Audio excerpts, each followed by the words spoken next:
क्या आप जानते हैं कि बकरी को आईएम इंजेक्शन लगाने का सही तरीका क्या होता है? बकरी के शरीर में वे कौन कौन से स्थान हैं जहां पर आप आईएम इंजेक्शन लगा सकते हैं? आईएम इंजेक्शन के लिए सुई किस एंगल पर लगाना चाहिए? क्या क्या सावधानियां बरतनी चाहिए? आपसे क्या क्या गलती हो सकती है?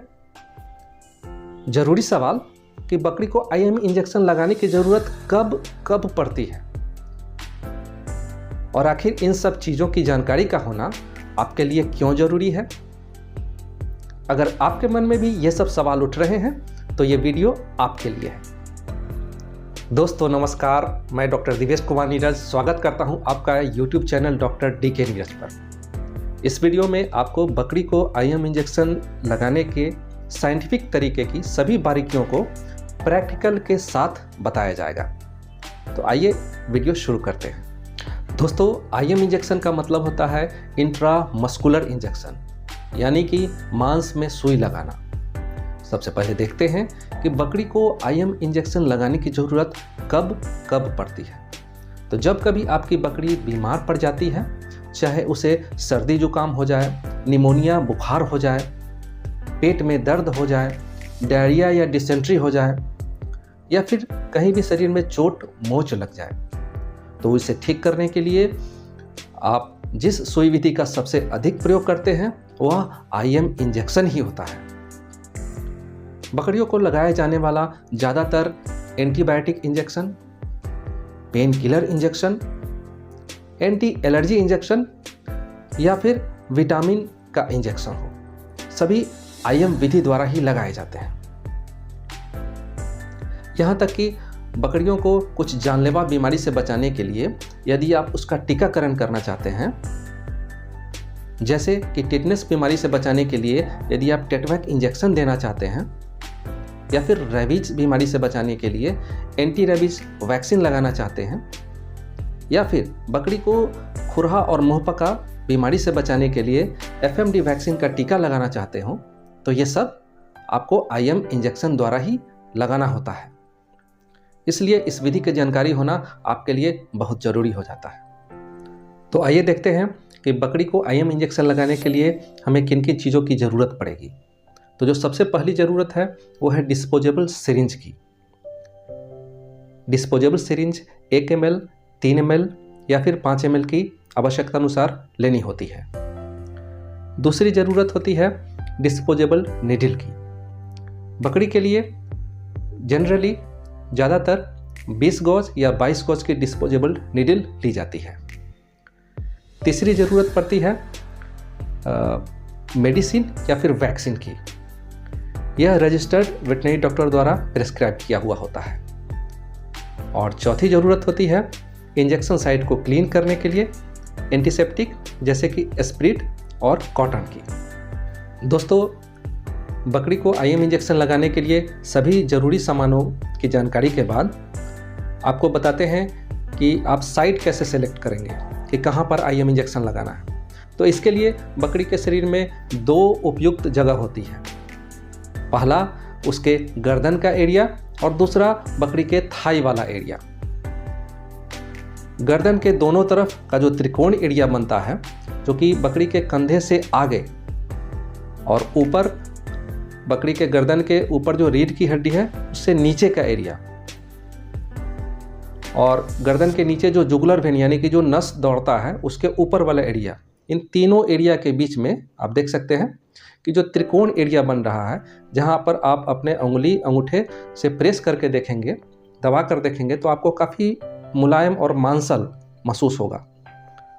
तो ये एरिया बकरी को आईएम इंजेक्शन लगाने के लिए सबसे उपयुक्त होता है। तो बकरी के गर्दन के दोनों तरफ का जो त्रिकोण एरिया है उसमें आप आईएम इंजेक्शन लगा सकते हैं। या इसके अलावा जो बकरी का थाई यानी कि जांघ वाला जो एरिया है उसमें पीछे और बगल की तरफ से, जांघ के बगल में पैर के पीछे की तरफ से आप महसूस करेंगे, अंगूठे से जब दबाएंगे, अंगुली से दबाएंगे, तो आपको वो एरिया भी काफ़ी मांसल और मुलायम महसूस होगा। वहाँ पर भी मांस में आप बकरी को आईएम इंजेक्शन लगा सकते हैं। साइट सिलेक्शन के बाद आपको साइट को प्रिपेयर करना पड़ेगा, यानी कि तैयार करना पड़ेगा, जिसके लिए उसकी सफाई के लिए आप कॉटन में एंटीसेप्टिक या स्प्रिट लगाकर उस एरिया को अच्छे से रब करते हुए उसको साफ कर लेते हैं। जब आप साइट सेलेक्ट कर लेते हैं और प्रिपेयर कर लेते हैं, इसके बाद आप जो ज़रूरी मेडिसिन या वैक्सीन है उसे फ्रेश सिरिंज और नीडल की सहायता से सिरिंज में लोड कर लेंगे। अब हम वीडियो के महत्वपूर्ण पार्ट के बारे में चर्चा करते हैं और वो है IM इंजेक्शन देने का तरीका, यानी कि procedure of IM injection in court. तो इसके लिए जो सबसे इम्पोर्टेंट पॉइंट है वह है कि नीडल को 90 डिग्री एंगल पर बकरी के शरीर के अंदर डालना चाहिए, चाहे गर्दन हो या जांग हो।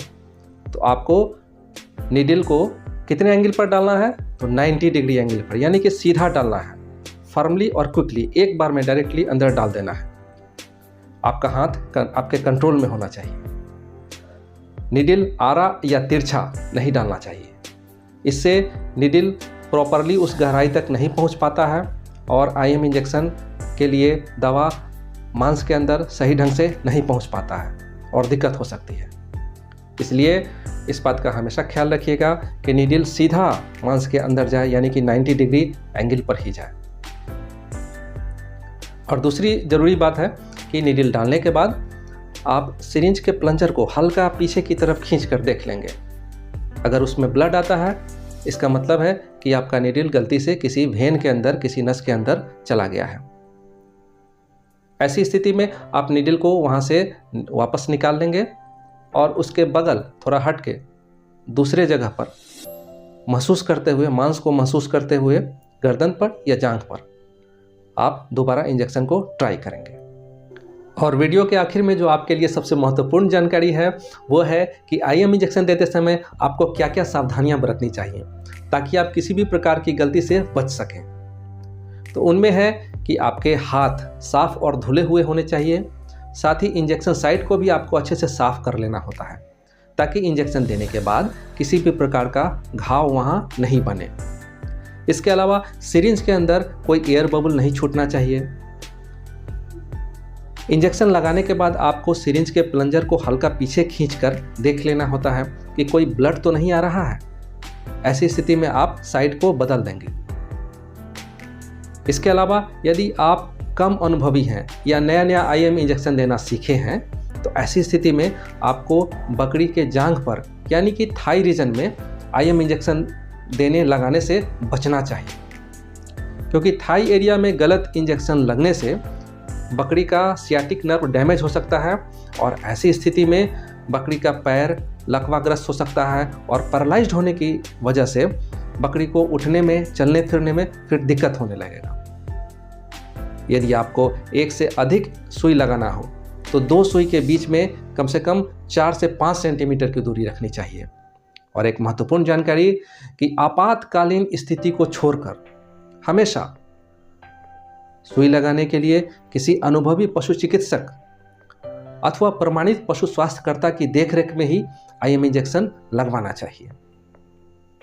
और चलते चलते एक और जानकारी जो आपसे शेयर करना चाहेंगे कि यदि अनजाने में या किसी भी कारण से IM इंजेक्शन लगाने के बाद उस जगह पर, चाहे गर्दन हो या जांघ हो, तो बकरी के उस जगह पर किसी भी प्रकार का सूजन या दर्द होने लगता है तो उसको ठीक करने के लिए आपको वहाँ पर 10 से 15 मिनट के लिए ठंडी पट्टी रखना चाहिए अथवा उस जगह को थोड़ी देर के लिए बर्फ़ से सिकाई कर देनी चाहिए।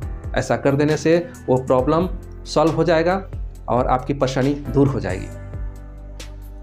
तो दोस्तों, उम्मीद करते हैं कि आज के इस वीडियो से आपको सही और सटीक जानकारी मिली होगी। तो दोस्तों, इस वीडियो में मेरे द्वारा बताई गई जानकारी से अगर आपको फ़ायदा होता है, अगर आपको जानकारी अच्छी लगी तो वीडियो को एक लाइक करना ना भूलें। आपसे अनुरोध है कि अगर आपने अभी तक इस चैनल को सब्सक्राइब नहीं किया है तो कृपया इस चैनल को सब्सक्राइब करके बेल आइकन को प्रेस कर दें। मैं आपके लिए ऐसी ही पशुपालन और पशु चिकित्सा से संबंधित जानकारियों वाला वीडियो आपके लिए लाता रहूँगा। तो मिलते हैं फिर किसी अगली वीडियो में नई जानकारी के साथ। तब तक के लिए धन्यवाद। जय हिंद।